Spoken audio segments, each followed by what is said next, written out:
everybody. Welcome to the Banyen Books podcast. My name is Ross McKeachie, and today our very special guest is Thomas Moore, who will be getting into his formal introduction in a moment. But of course, first, our usual Banyen announcements.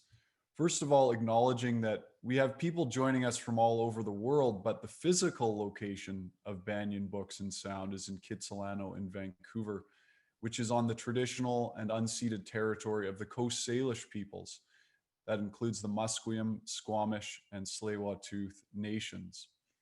Banyen Books is in its 50th year of business, operating as a local and independent bookstore. So we're celebrating that. And I encourage everyone to support Banyen Books and any local independent bookstores. You can go to banyen.com, banyen.com, to purchase any of Thomas Moore's books or any other books or materials on your spiritual and healing journey. Or you can stop into Banyen Books' physical location at 4th and Dunbar in Kitsilano and Vancouver. We're open every day of the week. Okay, Thomas Moore, our honored guest today.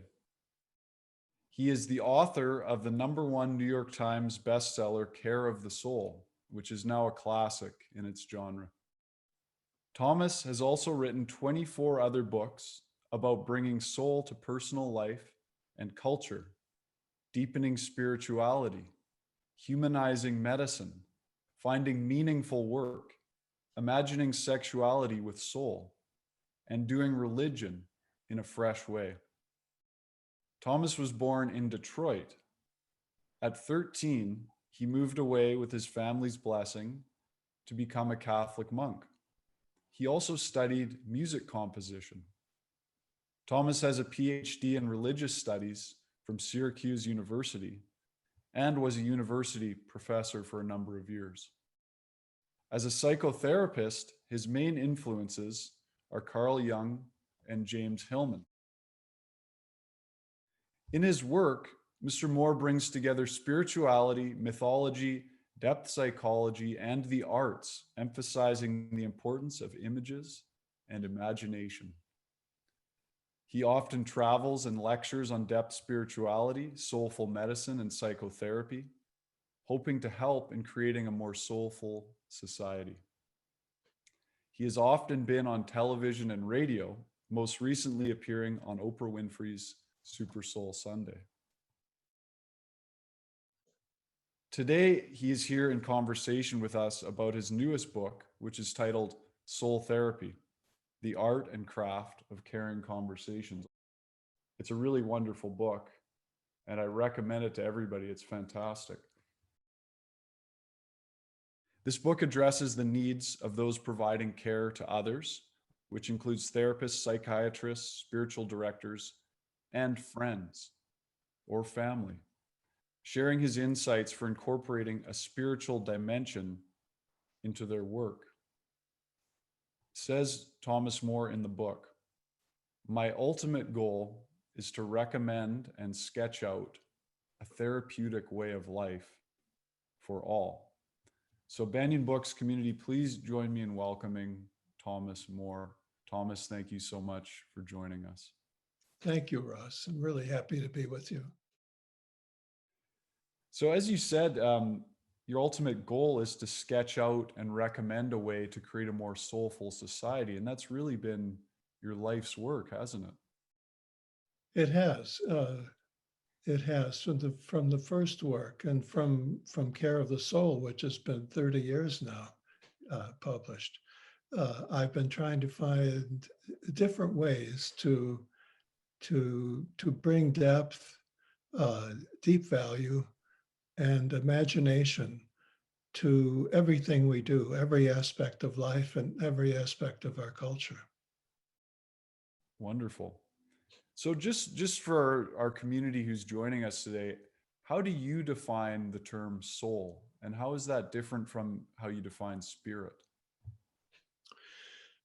There's a traditional distinction between these two, although a lot of people think of them as being the same. The tradition that I follow says that spirit is that element in us, or that part of us, you might say, that that wants to get beyond where we are. Even sending a rocket into space is a spirit activity. So when I use the word spirit, I don't mean just kind of a religious spirituality. So people at NASA are spirited, highly spirited. Pilots tend to be spirited, getting off the earth. Philosophers who want to think very abstractly and not be limited by our basic conditions of life are spirit. Spirit also moves toward the future, and it likes speed, and it wants novelty, and it wants to get beyond where we are to really to transcend. Those are all wonderful things. Spirit's a great thing, the spirit in us.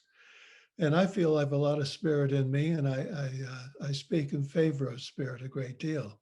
But actually, my work is more focused on the soul, which is quite different. The soul is really embedded in daily life. The things most important to the soul would be family, home, to be in a home where you really feel secure and happy and comfortable, to be in a relationship that is that suits you and that makes you feel again comforted and secure. Um, to going to a restaurant, having food and enjoying it, not thinking about it so much. I mean, these days you can have health food and good dining at the same time, but at times these are separated. So people think more about wanting to get healthy from their food than enjoying a good meal. So the soul would be more about the good meal and about the friendship. The long tradition of literature about the soul uses friendship as the primary aspect or the primary sign of soul. It's very important to cultivate our friends, to have close friendships. That's part of the whole picture. So I think you can see that there's a distinction, although there's no contradiction between these two, but they're different. And I wanted to emphasize, I want to in all my work, the soul, because I think it's neglected.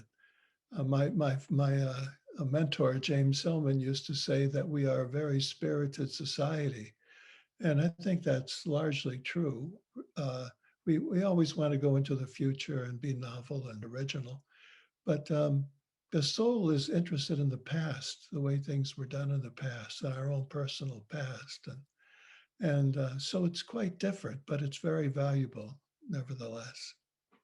Right. Now, the other term that is important to distinguish here, of course, is the other word in the title. So we've got soul and we've got therapy. So what is the historical meaning of this word therapy? I take the word therapy from Plato. I mean, I always go back in time like the soul would into the past. And I find a great deal of rich reflection and ideas in Plato, the philosopher who lived in the 4th and 5th centuries BC. That's a long time ago. He wrote a great deal. I mentioned therapy a lot. He also wrote a lot about the soul, but he wrote about therapy. And he says very clearly that therapy means care and service, those two things. It's not healing, it's not fixing, making better, anything like that. It's care and service. So what I do is I take that Platonic, Plato's idea of care, of therapy, into my work and into the way I imagine therapy. And I see it primarily as care and service. So that's why I think it's possible for me in this book to speak to therapists, professional psychotherapists, to try to deepen their work, to help them reflect more deeply on the very meaning of therapy so that they can work from a deep place. And also, it leads me to think that every person, all of us, are doing therapy all the time. When we care for our friends and family members, or parents care for their children, care for them in the sense that they listen to them and help them figure things out and clarify what's going on in their lives so they can move on more freely. Right. So yeah, this is a book not just for professionals in the field, but for those in everyday life tap into that care and service and have a better understanding of what it means to be in a therapeutic conversation. One of the things that really I think is pertinent at this time, you state in the book, at a time when psychology is shifting towards its scientific side, I'd like to bring it back to its philosophical, artistic, and spiritual roots. Can you tell us a little bit more about this and why it might be dangerous for therapy and psychology to move too much towards the scientific? Well, I don't want to say anything against the scientific approach. It's been very good. It's been very helpful to give grounding to our work. Uh, but I think we've gone a little too far in that direction. And when I hear people who are trained scientifically, a lot of times they disparage talk therapy. You read that so many, I forget the percentage, a huge percentage of psychiatrists are moving away from talk therapy to medication. And that's kind of disturbing to someone like me who thinks that getting two people together to talk to each other is the essence of the therapeutic way of being. That means a way of being where there's care and where we serve each other and help each other get along. I think that's so interesting, that human beings have this capacity. It's not a given. You got to think about it, that that we can talk to each other, have a conversation that is thoughtful and meaningful, and go away from it feeling better and maybe having more clarity about what's happening to us. That's a huge thing. That's very big. Now, people do pay a lot of money to therapists to get some help, and therapists are trained to do that work. And so they can really help you when things are pretty dicey in your life. But for our ordinary daily confusion and depression, or I don't know, feeling that life isn't going so well, you don't have much purpose anymore, to be able to talk to a friend who will listen to you uh, and be present to you, and you can get up from that conversation and feel you've come somewhere. Maybe not have everything solved, but you've moved along. I think that's an amazing aspect of human life. And that's what I would call therapy in an ordinary sense. Right. What role does authentic, deep listening play in that process? Well, listening is everything, for the person who's the therapist, in quotation marks sometimes. Um, so the person who's helping, you might say, is someone who has to listen. I mean, the thing is, when you're going through something, anyone's going through something that's challenging and difficult and emotionally hard to carry, you want to be heard. That's a big thing. That's a start of getting somewhere, is to be heard, to be able to talk to somebody. It not only unburdens you because you don't have to hold it inside anymore. That's a huge thing. But it also, as you speak and talk of what's going on with you, you hear yourself talk and you hear things, and you have to articulate them somehow. And even in the very articulation of your problem or your issue, there is some clarity gained in that process. So if you have a good listener, then you can better talk about what's happening with you. The narrative is extremely important. I have more than one chapter in this book on stories and how to help people tell their story. It's such an important thing. So if you can translate your emotion, your troubling emotion, into narrative form, that's already making a big step toward feeling better about your situation. Right.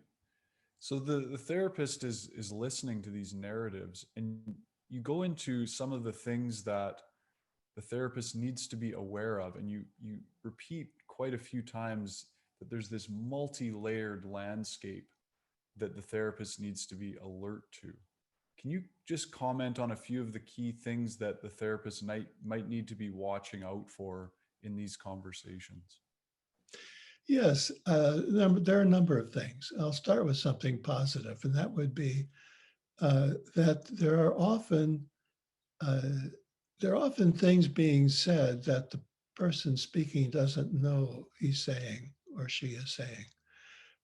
So the person describes what's going on with them.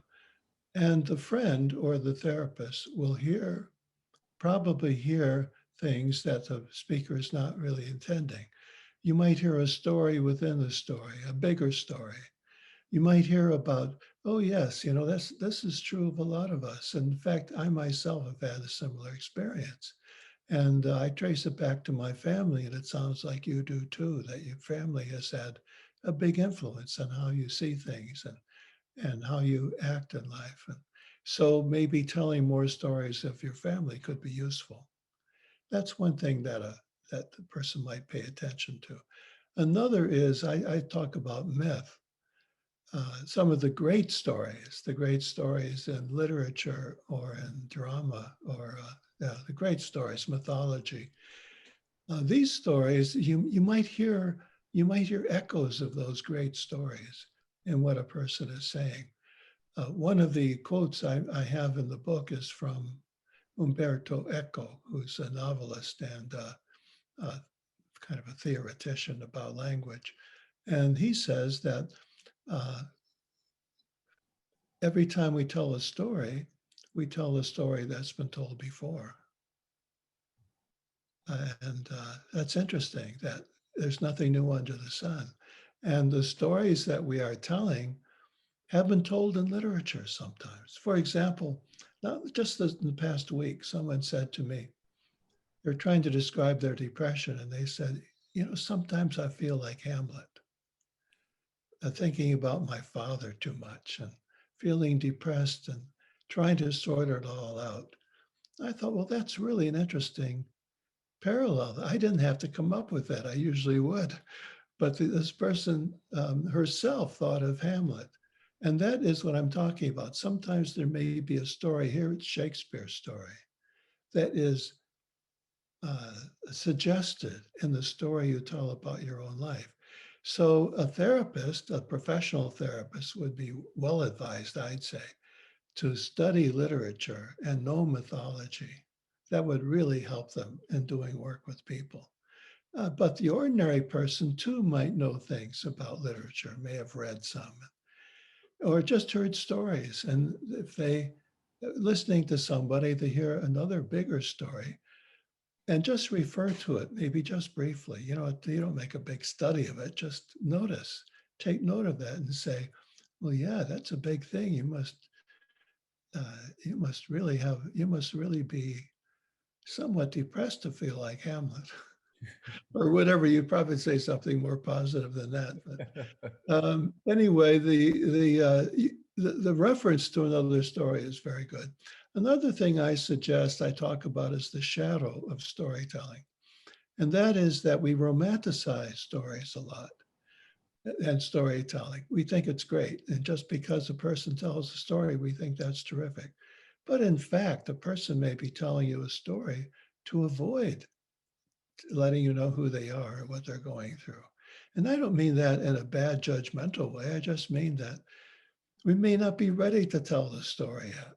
I think there's a pre-story phase in most people when they're going through things. They're not ready yet to tell the real story of what's happening.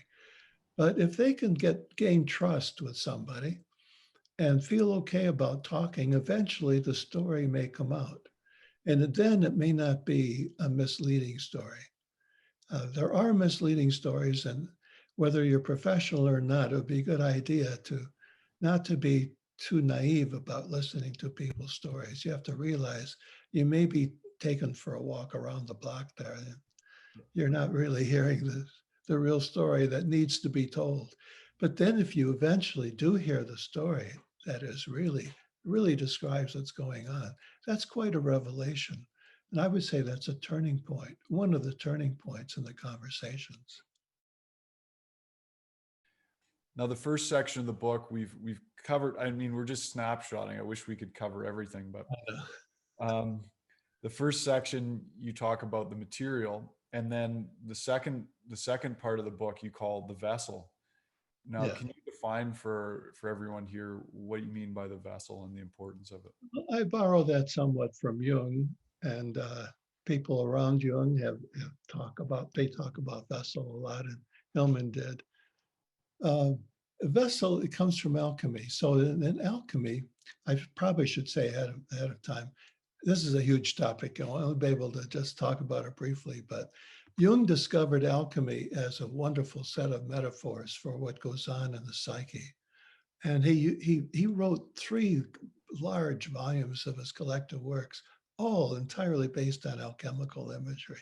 So it's pretty unusual material. It takes a while to get to know it and feel comfortable with it. But one of the very, I think, easy images that he got from alchemy was you need a vessel to hold the material of a person's life. You need a vessel. It's like the alchemist is one of these people in the past who were there are some contemporary alchemists, but mainly in the past, who would put a lot of material into a glass container and heat it up and watch the colors and really see images. Their purpose was to look and have their imagination piqued by that and develop a whole idea about how to be in the world through what he saw or she saw in the vessel. Now Jung uses this as a metaphor. We need, when we talk to somebody, one step might be to create a vessel in which the material of that person's experience can be put and kept intact, not leaked. You know, you don't want a leaky vessel. So what is that vessel? It might include the place where you talk. Some places are not good vessels. You know, it may not be good to go to a coffee shop to talk about really heavy things because you may be easily distracted or you can't focus, or it could be that somebody might be there to overhear you and you might be anxious about being overheard, that kind of a thing. So the choice of place is part of the vessel making. Another is confidentiality. So if you want a really good vessel, you, the helper, might take a moment to assure the person that you're not going to go broadcasting what you hear, that this person can trust you, that you're trustworthy. You will keep this to yourself. It's like putting a little bit of clay or cement onto the vessel and making it tighter. It's really a nice way of doing it. There are other ways, just in the language you use or your comportment, how you present yourself to the person who's trusting you and with their story. There are various subtle ways that you could also create that vessel. And I think it's just one aspect of the whole process, but I find that image to be very helpful in starting out the therapeutic conversation. One of the chapters that for me was really fascinating was the chapter on the symptom as a vehicle of change. So how can all of us understand that principle and use our discernment around what you call following the symptom? How does that work? Well, this I get from Hillman mainly, and Patricia Berry, who worked with Hillman. Their idea was that we want to, they used to say, stick to the symptom, honor the symptom, go with the symptom. That's what they would say, go with the symptom or go into it, rather than try to get rid of it. So when you do that, you might find out what that symptom is trying to show you. It's rather complicated and twisted up because these symptoms we have are much more complex than we think. The example I give in the book is of a man in San Francisco who, whenever he went out on the street, he would give money to the street people who were begging, asking him for money. And by the time he got home, he didn't have any money left. He couldn't not give money to people. That was his symptom. He had to. He was compelled. He had a compulsion to give money away, even if logically he knew that this is not good because he didn't have that much money to give away. Now, if you're a helper, or the person listening, the therapist, you might be tempted to try to help the person stop giving away his money. That's the symptom. Let's get rid of that. But if you're a craftier and more subtle therapist, you listen to that, and what you do is you hold the symptom. You don't speak against it, and you don't try to get away from it or get rid of it. Instead, you explore it to see what it is. And in this case, I write about this. I explored it with him, and he brought up stories of when he was a child and was taught in school. He was taught by some religious people, nuns, that you should always be generous and always give to the poor. And somehow that got into his head, and he felt this is what he has to do. So that story helped us explore the symptom and hold it rather than get rid of it. And eventually, this man discovered that by compulsively giving money away, he wasn't really being generous. In fact, deep down, he hated it. He didn't want to give his money away. That was the whole point. So we discovered in holding the symptom there that it was actually the opposite, that it was expressing the opposite of what it appeared to be. And what he did was discover then, explore for himself in the conversations. He found that he was actually called to be generous, that his destiny was to really give himself to the world, to get a job and a vocation that was really a service position for the world, for humanity. That was much bigger than giving all of his money away to people on the street. But the symptom pointed to his destiny. And and Hillman used to say this all the time, get rid of the symptom and you've lost your future. You've lost your knowledge of who you are and what you're capable of. So preserve the symptom. Don't just try to get rid of it. The symptom in that moment is not as important as you think. Wow. So that's, I mean, for people speaking to friends, that can be really important, can't it, to understand that principle? It's the key. To me, it's the key to the whole thing. And for friends, especially, because the trouble is if you're a friend, you're not trained to think this way, but I'm afraid that a lot of therapists aren't either. But um, you've got to be subtle, and it's not rocket science. I just described that in about 30 seconds, and I think you can go from there and get the idea very quickly.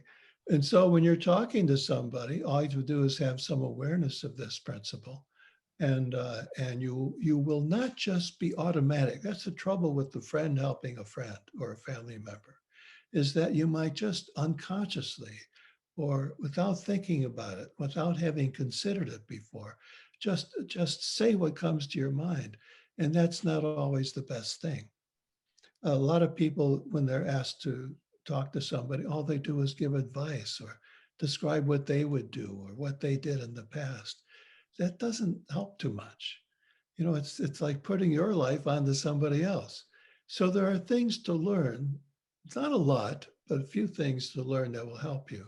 I tried to put the main things in this book. This is not a how-to book exactly, but it is a book about trying to bring to mind some things that would be useful if you're working with your friends and family. Yes. And I got to say, it is really fascinating. I couldn't put it down. I mean, obviously, you've been writing for a long time. And the way you present these things is so accessible and useful, I think, for professionals and lay people. One of the interesting things, I mean, based on what you're just saying, it brings me to think about your points on transference and countertransference. Can you illuminate those points for us? Well, try this. Now we're getting a little more into the intricacies, but it's Right. not, again, it's not rocket science. Transference is a word, countertransference are words used by psychoanalysts originally and often used by therapists, professionals.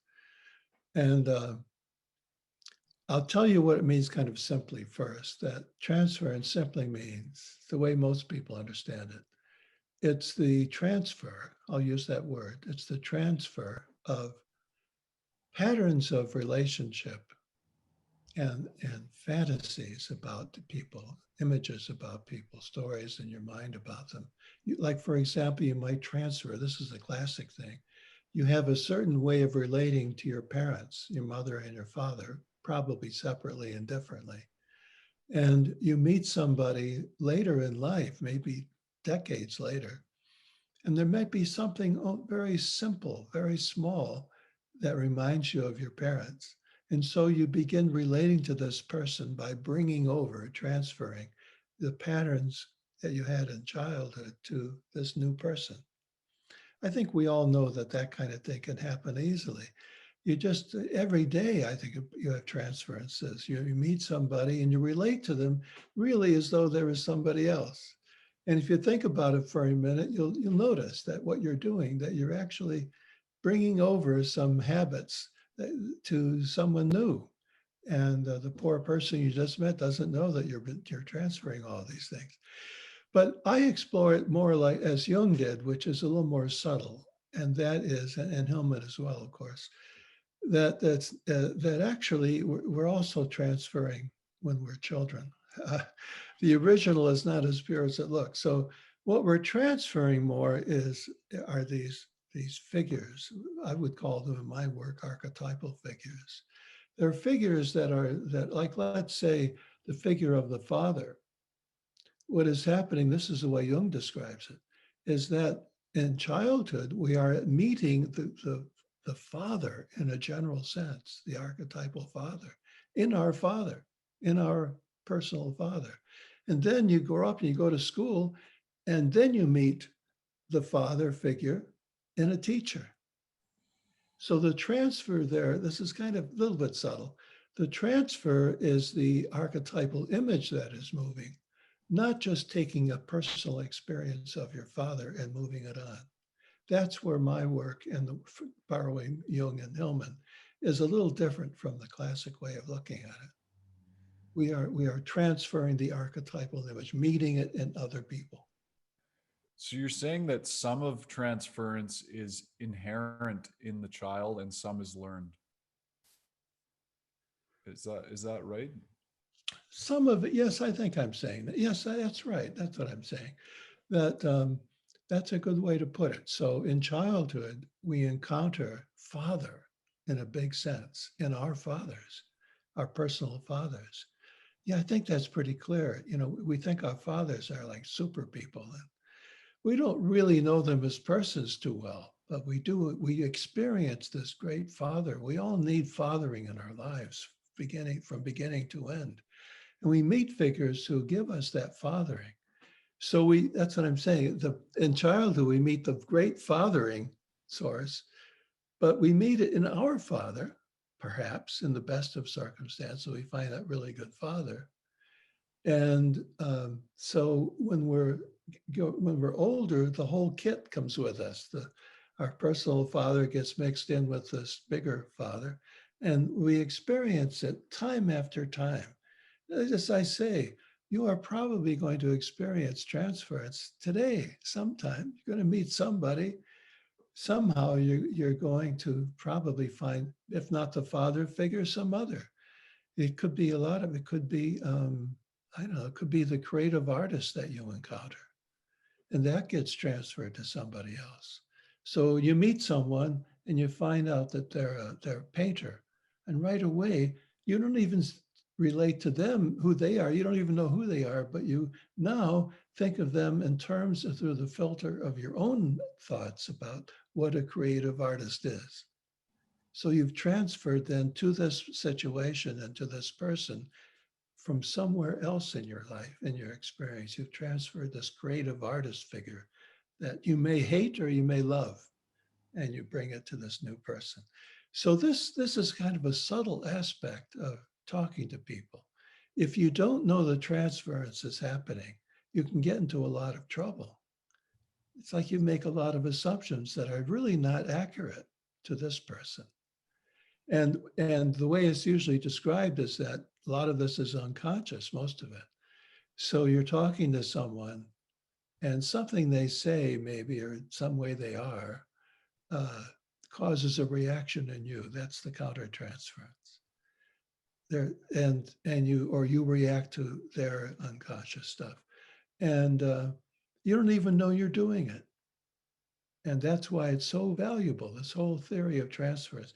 I didn't want to make this book too complicated and theoretical. It really isn't. It's so simple, I'm a little embarrassed. I usually write more formally. It's really trying to be as clear as I can. But I did want to include things like the complex and transference. I think those are the two, maybe vessel too, but the technical terms that I brought over for this book, but I didn't do a whole lot of other technical things. But I thought these were the most important things to know when you are talking to somebody. Right. Can you tell us a bit about what a complex is? Sure, easy. A complex is Jung was really good at, he wrote so much about complex. He considered calling his whole psychological system complex psychology at one point. It's so important to him. He says it's a fragment of the psyche, a fragmented psyche. It's like a slice off your psyche that becomes autonomous. It's like something in you, a lot of emotion and thoughts and your history. It gets kind of separated. It's no longer under your control or integrated into your personality. It's by itself.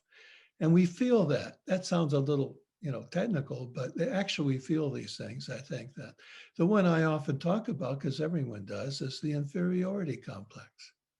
So any of us today might be talking to somebody and suddenly something is said and we sink down into our inferiority and we don't want to be there. We don't like it. We'd like to get out of it, but there's no way. Jung says that this complex is autonomous. It has its own will. It's like another person in us. It's like another person. So there's this inferior person that comes to life every now and then. And no matter what you do, you can't hush them up or get rid of them. Just you get those inferior feelings. I get it sometimes, when I'm talking to people who are either have read everything in the world and they ask me if I've read a book and I have to keep saying, no, I didn't read that. I didn't read that. I sink down into my inferiority. That's a complex. It's not reasonable. All you have to say is, I haven't read that. But no, I get into this deep feeling of inferiority. I should read that. Or have you traveled? I also feel often for myself. People say, how many times have you been to France? I visited there for 5 hours once. People who love to travel, and make a big deal of it. I feel inferior because I feel I should be somebody who has that experience. You see, it's not reasonable, but it comes over you, and you can see how maybe some people are more liable to feel that inferiority, and some are not. They might have a different kind of major complex that comes along frequently. There are lots of them.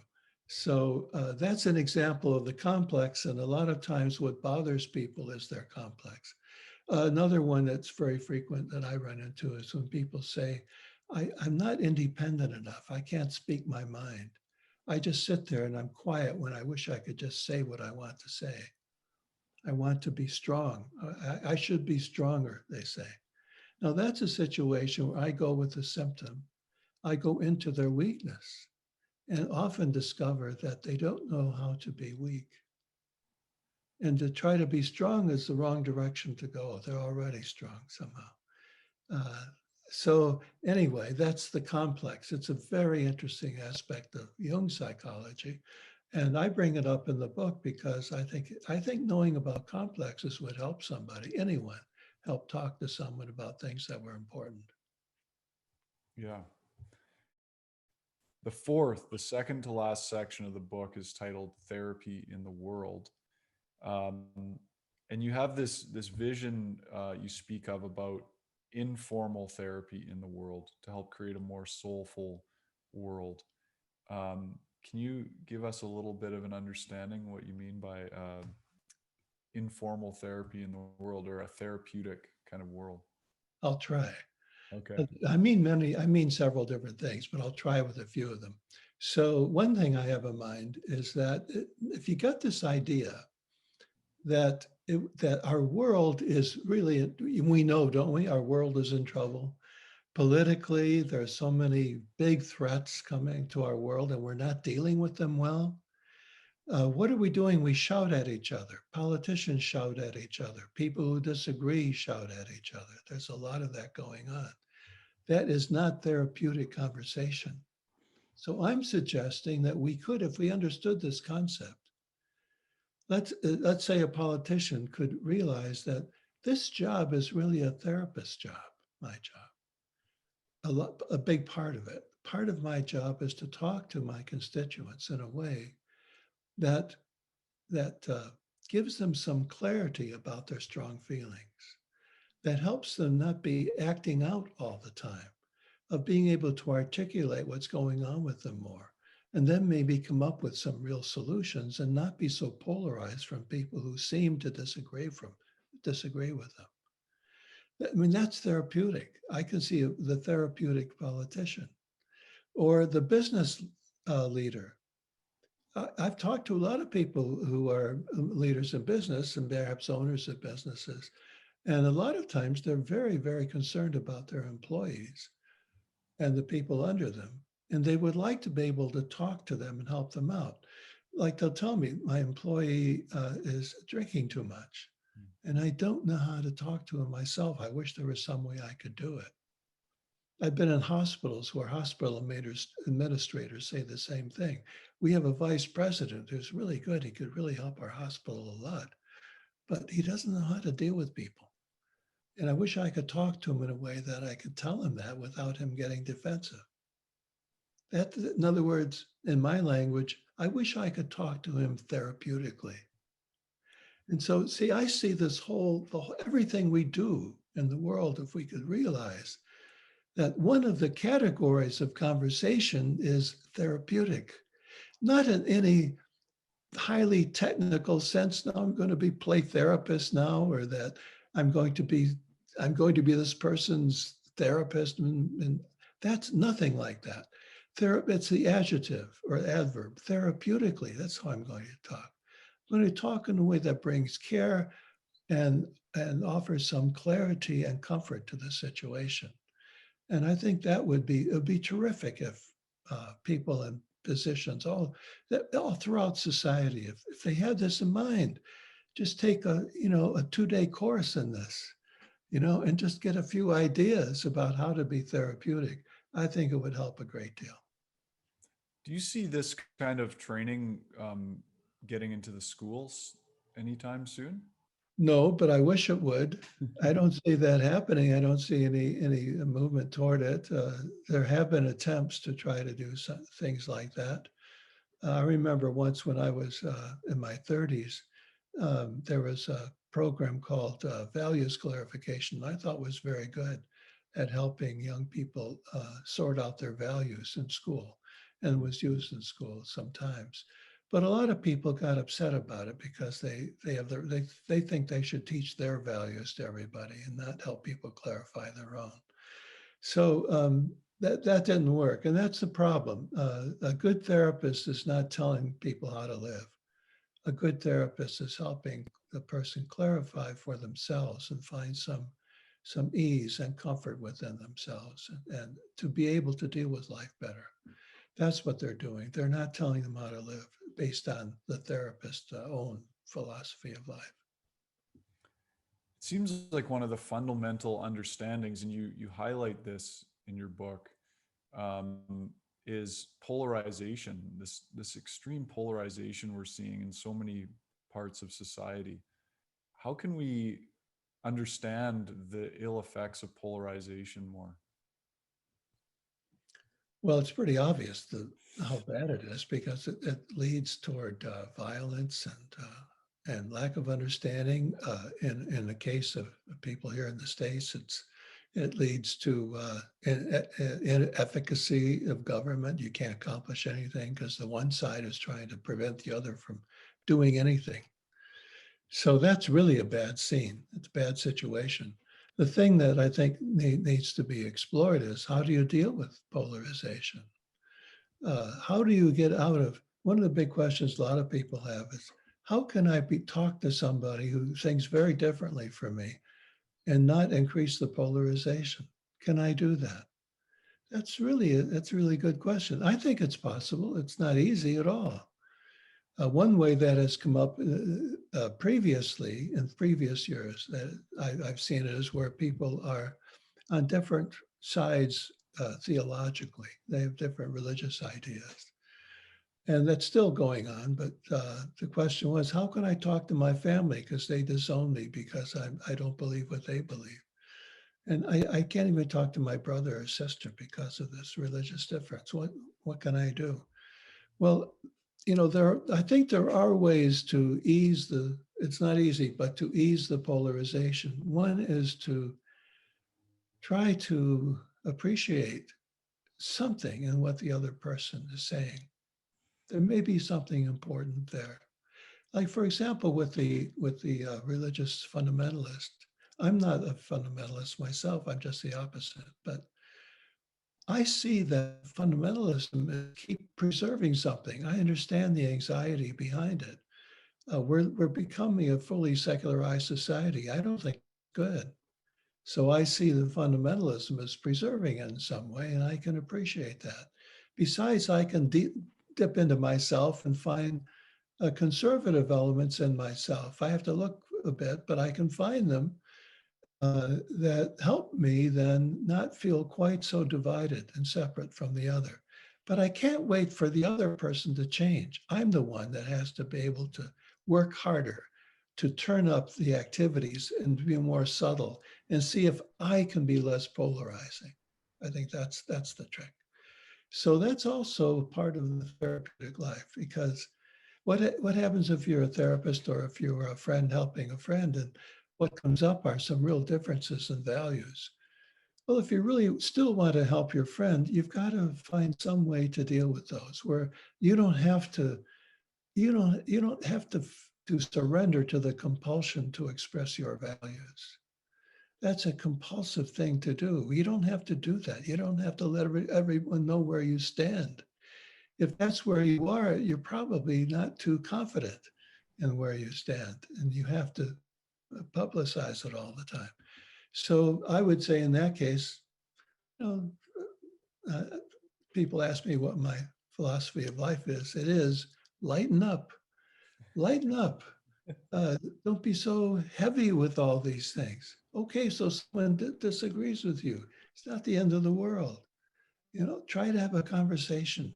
If not have a conversation, try to have some way to make a human connection.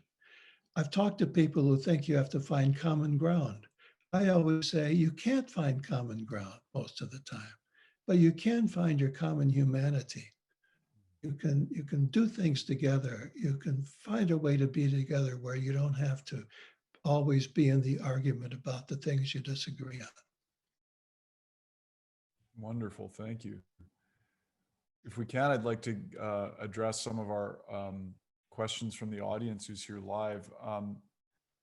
From Gary, he asks, can you say something about the call of the soul or soul's purpose and how you might incorporate that into your therapy, especially with someone who's struggled with this whole notion of call of the soul?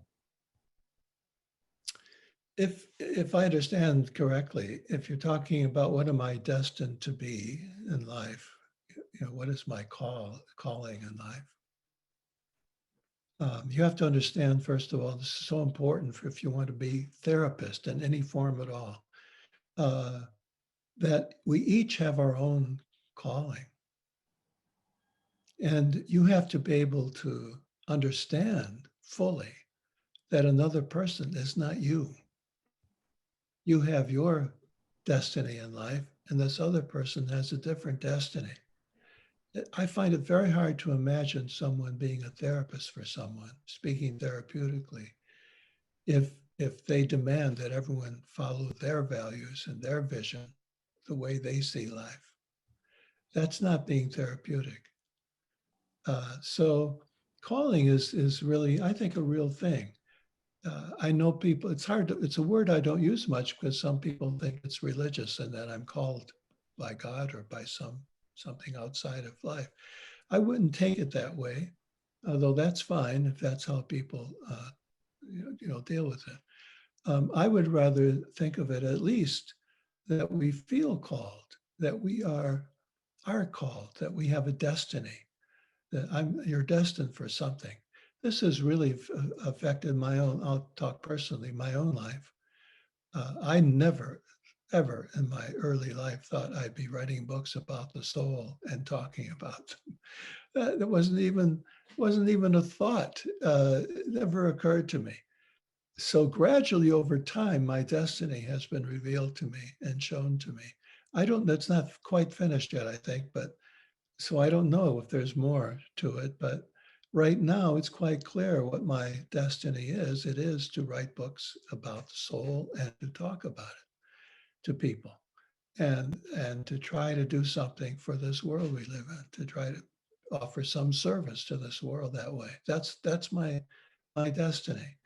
I don't know anyone else who would have that particular destiny, but someone might have another one. Some people have a destiny. Let's say they have, like mine, to be a writer, but their destiny is to write comedy, funny books. I'd love to read them myself, but I couldn't do that.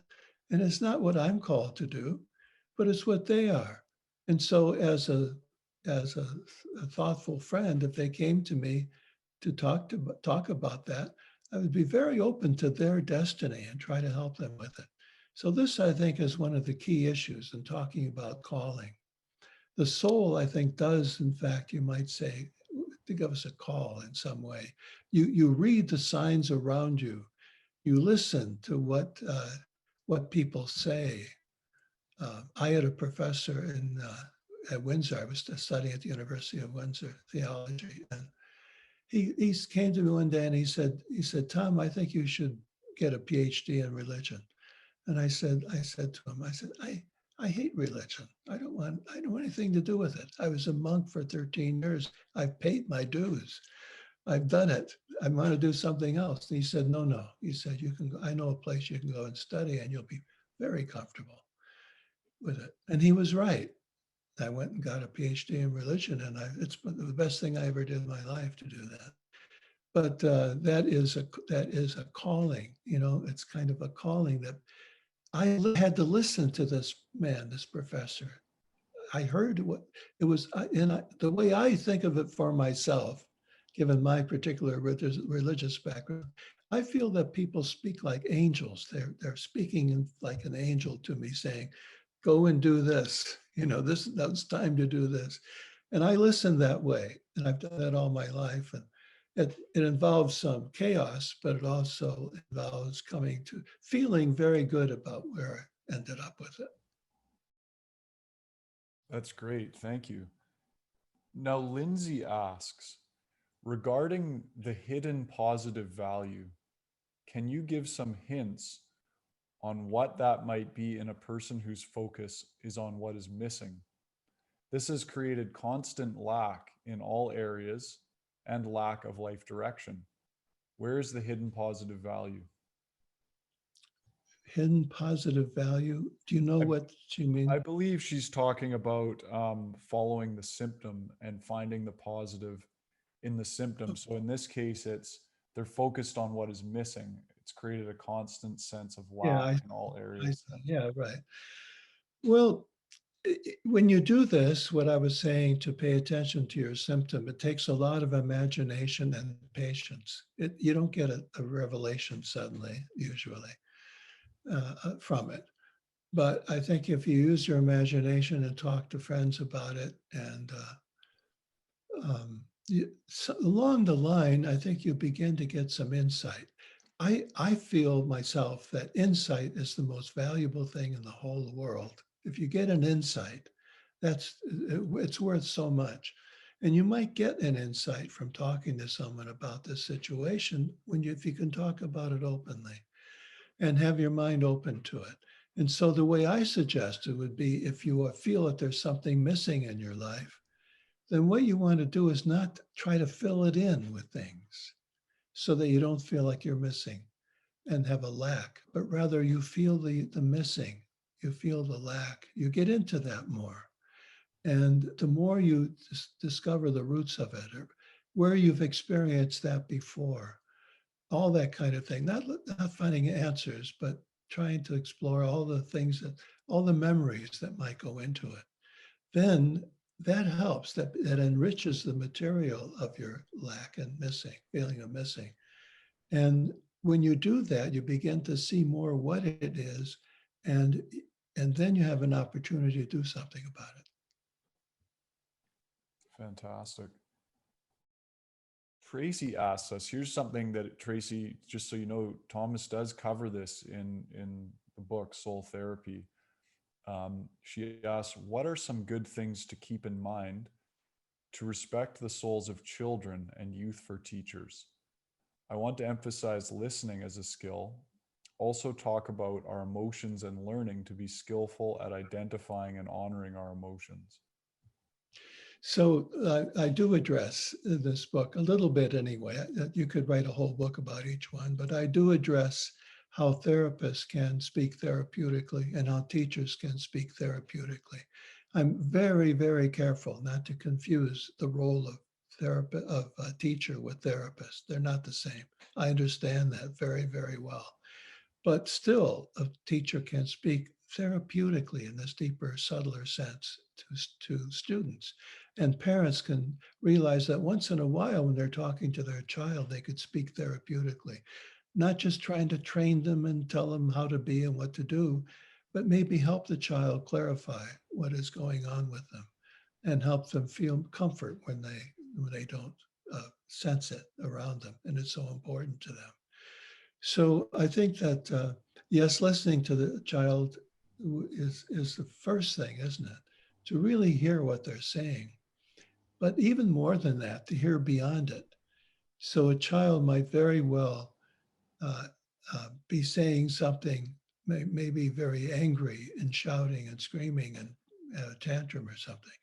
And I think the job of the teacher and the parent in those cases is to be able to hear beyond the obvious, beyond the literal uh, expression of the young person, and try to say, what's going on here? Are they feeling neglected? Um, are they at a time? Is there something going on in their life elsewhere that is really making them upset? And this is what they know they can be upset with you. You have to look past. Always look past, not be literal with your child, especially with children, to realize that they are often speaking indirectly, or they have another thing that is really going on with them.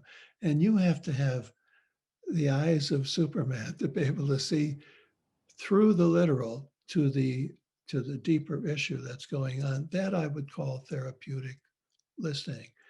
And if you can do that, then you really can be of use to the child. Wonderful. We have time for one more audience question. This is a really nice one from Monica. She says, can you say something about the soulful listening to symptoms that are somehow scary to the one who is experiencing them, like depression or suicidal thoughts, and maybe also to the one who is witnessing the other's suffering? I may not be able to answer that question really accurately for you, but as best I can.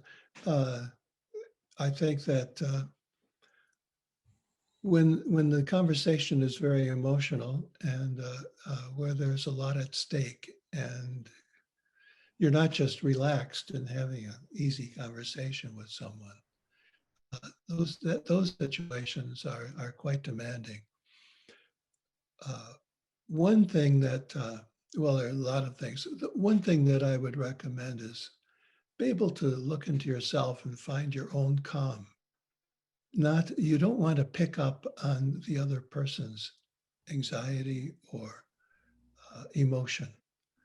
Emotion, as Jung says, emotions tend to be contagious, especially when they're very strong. It's so easy for you to pick them up and go into them and be emotional yourself. that's the time really as a friend or as a therapist to rely on your own, what I call in this book, serenity. I have a chapter called Serenity. Your own serenity, your own peace with yourself and with the world. And don't be susceptible to the emotion that's surrounding whatever it is going on. I don't mean to deny it and repress it. What I mean is to be serene and to be to be okay with yourself, and then deal with the other person out of that good place that you are in. That's why, you use your person in this work. You use your person. You don't need tricks, and you don't need um, methods. What you need more than anything else is yourself as a person who have discovered your own serenity, your own peacefulness with these issues and with various issues in life. It really helps a great deal to do that. And the other thing is, we talked about countertransference before. What this means is that when someone has a lot of emotion going on, or they may be saying things to get you to really pay attention to them, they may be saying outrageous things, threatening things, or threatening themselves, as in suicide. Um, if you get caught up in that emotion and those manipulations, which is what they are, if you get caught up in those and fall for them, you are not doing anyone any good.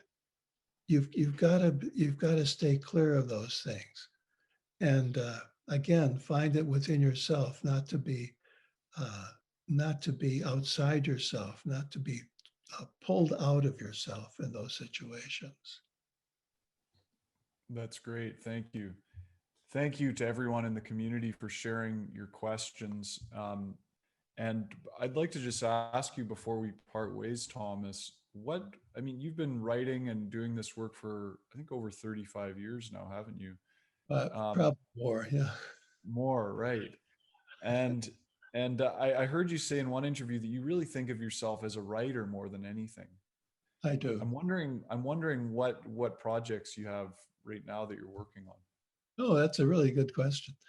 I have several books finished on my desk or hidden away. I'll tell you what they are. One is a book that I've entitled Tales of Emptiness.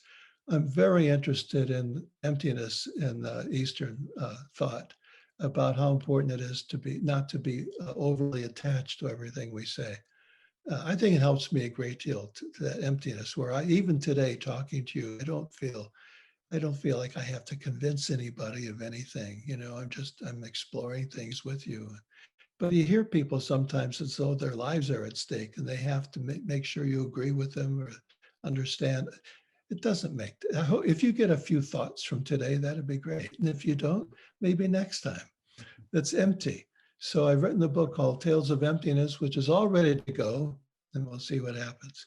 I also write fiction, and I've published only one book of fiction so far. But I have a novel. I have some detective stories that I'm interested in, and I have one that I like right now that I'd like to consider publishing.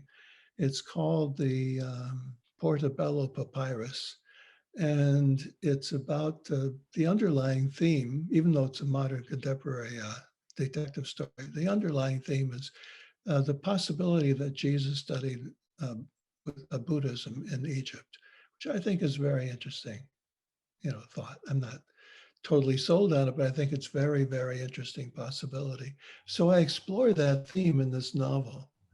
It has to do with a detective tracking down a murderer internationally. So that, to me, it's interesting. It's an interesting novel. It's fun. It's fun to write. I hope it's fun to read. But the underlying theme, this is what I think about the fiction I'm writing, is that the underlying themes will be probably theological. Right. Oh, that's wonderful. Thank you for filling us in on that. I look forward to seeing both of those books coming out. They sound I great. doubt if you'll see the fiction, but Oh, come on. Okay. okay. Soul Therapy, everybody, by Thomas More, our honored guest today. The Art and Craft of Caring Conversations. It just came out in May 2021. A really great book. You can get it at Banyen banyen.com. Please support your local independent bookstores. And big thanks to Jacob Steele, our producer for the podcast and all of Banyen's events. He does a fantastic job. Thanks to the owner of Banyen Books, Colin Limworth, for everything that he does, and all the staff at Banyen, front and back of the store, who do so much for the community. Thomas, your website, I believe, is thomasmoresoul.com. Is that right? That's right. thomasmoresoul.com. Okay, and Moore is Moore, thomasmoresoul.com. A big thank you for joining us today. Much appreciated. Thank you, Ross. I enjoyed it very much. And thank you, Jacob.